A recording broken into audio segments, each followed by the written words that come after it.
Hello everyone, कैसे हो आप सभी।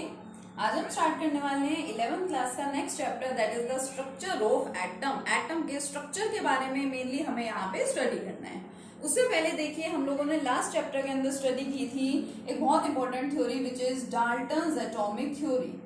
डाल्टन ने 1808 में एक थ्योरी दी थी, Dalton's atomic theory of matter जिसको बोला जाता है, या एटॉमिक थ्योरी ऑफ मैटर जिसको बोला जाता है, जिसमें उन्होंने क्या बोला था कि एटम इज द स्मॉलेस्ट, उन्होंने एटम के बारे में बताया था इसमें, atom is the smallest indivisible particle. Atom क्या होता है? एटम सबसे छोटा इनडिविजिबल पार्टिकल होता है which can not be further सब डिवाइडेड, जिसको हम और डिफरेंट पार्ट्स के अंदर डिवाइड नहीं कर सकते हैं। यही हमने स्टडी किया था कि atom is the smallest indivisible particle which can not be further सब डिवाइडेड। एटम सबसे छोटा इनडिविजिबल पार्टिकल होता है जिसको हम और डिफरेंट पार्ट्स के अंदर डिवाइड नहीं कर सकते हैं। लेकिन आप लोग अच्छे से जानते हैं कि एटम जो है, एटम कंटेन्स इलेक्ट्रॉन्स। एटम में क्या है? इलेक्ट्रॉन्स है, प्रोटॉन्स है, और क्या होता है? Neutrons. Atom is consist of electrons, protons and neutrons. ये चीज तो आप अच्छे से जानते हैं। इसका मतलब हम ये तो नहीं बोल सकते कि एटम सबसे छोटा इनडिविजिबल पार्टिकल है जिसको हम और डिफरेंट पार्ट्स में डिवाइड कर ही नहीं सकते। क्यों? क्योंकि देखिए, एटम के अंदर ये तीनों भी तो प्रेजेंट होते हैं। इसका मतलब अब एटम सबसे छोटा पार्टिकल या इनडिविजिबल पार्टिकल तो नहीं रह गया। और ये सारे पार्टिकल्स जो एटम के अंदर प्रेजेंट होते हैं उनको बोला जाता है सब एटॉमिक पार्टिकल्स।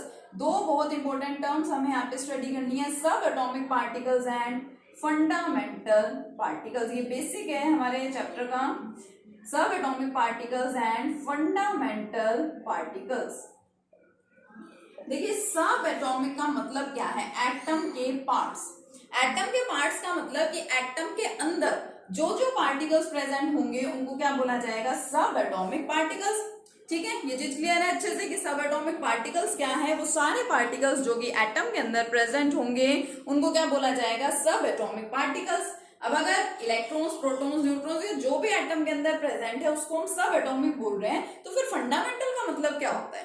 तो एक चीज अच्छे से देखिए कि एटम के अंदर सिर्फ इलेक्ट्रॉन, प्रोटॉन और न्यूट्रॉन ही प्रेजेंट नहीं होते।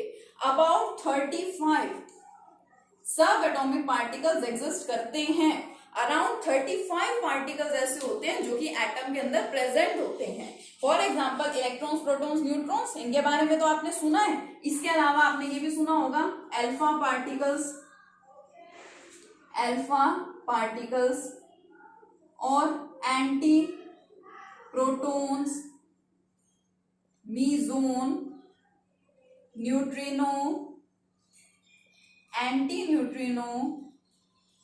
अब हो सकता है इन पार्टिकल्स के बारे में आपने सुना भी हो, अल्फा पार्टिकल्स के बारे में तो आपने सुना ही होगा।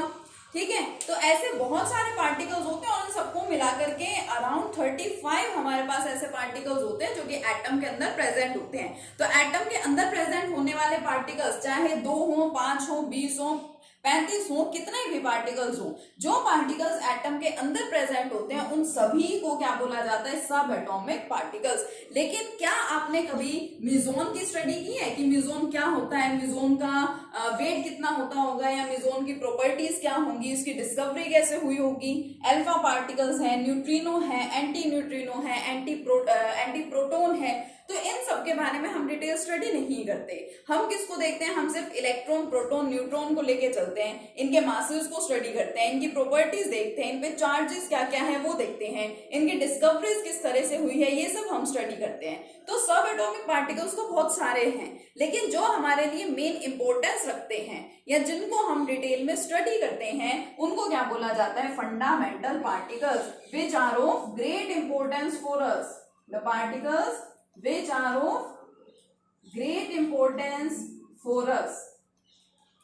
और जिनको हम डिटेल में स्टडी करते हैं, हमको क्या बोला जाता है, फंडामेंटल पार्टिकल्स। तो यहाँ पे आपको कंफ्यूज नहीं होना है, इस चीज को अच्छे से अपने माइंड में बिठा लीजिए कि एटम के अंदर जो भी प्रेजेंट है, जितने भी पार्टिकल्स प्रेजेंट है, उन सभी को बोला जाएगा सब एटॉमिक पार्टिकल्स। लेकिन जो हमारे लिए ज्यादा इंपॉर्टेंस रखते हैं, ज्यादा इंपॉर्टेंस रखने का मतलब ये होता है कि जिसके बारे में हम स्टडी करते हैं, जिसकी प्रॉपर्टीज को स्टडी करते हैं, ठीक है, उनको हम क्या बोलेंगे, उनको हम बोलते हैं फंडामेंटल पार्टिकल्स। ठीक है, तो यहाँ हमें फंडामेंटल पार्टिकल्स के बारे में ही स्टडी करना है। और अब जब पता चला कि जो एटम है उसके अंदर तो इतने सारे पार्टिकल्स प्रेजेंट होते हैं, इलेक्ट्रॉन, प्रोटॉन, न्यूट्रॉन क्या है, उसके फंडामेंटल पार्टिकल्स हैं, तो उनकी डिस्कवरी को स्टडी करना है।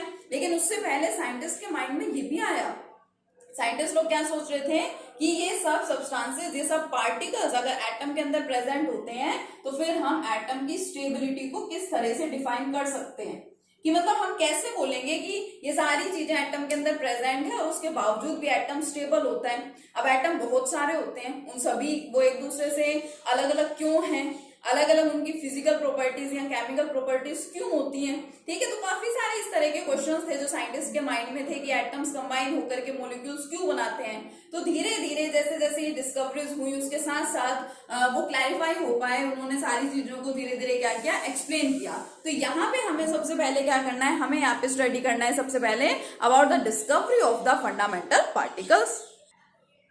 तो जब हम फंडामेंटल पार्टिकल्स की डिस्कवरी को स्टडी करेंगे, तो अभी मैंने आपको क्या बताया कि तीन हमारे पास में फंडामेंटल पार्टिकल्स होते हैं, कौन कौन से हैं, इलेक्ट्रॉन्स हैं, प्रोटॉन्स हैं और क्या है, न्यूट्रॉन्स हैं। मींस हमें इन तीनों फंडामेंटल पार्टिकल्स की डिस्कवरी को स्टडी करना है। सबसे पहले हम देखेंगे डिस्कवरी ऑफ इलेक्ट्रॉन्स। लेकिन इलेक्ट्रॉन्स की डिस्कवरी कैसे हुई, इलेक्ट्रॉन्स की डिस्कवरी हुई कैथोड रेज। हमें यहाँ पे डिफरेंट टाइप ऑफ रेज के बारे में भी स्टडी करना है। कैथोड रेज होती हैं, एक होती है हमारे पास एनोड रेज। तो कैथोड रेज की डिस्कवरी के बाद इलेक्ट्रॉन्स की डिस्कवरी हुई थी। मतलब इलेक्ट्रॉन्स की डिस्कवरी को स्टडी करने के लिए सबसे पहले हमें एक रेज होती है कैथोड रेज, उनकी डिस्कवरी को स्टडी करना पड़ेगा। तो आवर फर्स्ट टॉपिक है is the discovery of cathode rays की, कैथोड रेज की डिस्कवरी किस तरह से हुई, ठीक है। ये थोड़ा बहुत जो मैंने आपको बताया ये क्या है, जस्ट बेसिक है स्ट्रक्चर ऑफ एटम का, इसको आपको बहुत अच्छे से स्टडी करना है। नेक्स्ट वीडियो में हम स्टार्ट करेंगे discovery of fundamental particles in detail, जिसमें हम सबसे पहले पढ़ेंगे डिस्कवरी ऑफ कैथोड रेज, ठीक है। लेकिन तब तक आपसे एक बात बोलना चाहूंगी छोटी सी, कि अगर आपने अभी तक चैनल को सब्सक्राइब नहीं किया है तो चैनल को सब्सक्राइब कीजिए, ताकि आपको आने वाली नई वीडियोस के नोटिफिकेशंस मिलते रहें, ठीक है। तो नेक्स्ट लेक्चर में हम कंटिन्यू करेंगे डिस्कवरी ऑफ कैथोड रेज के साथ। Okay, thank you.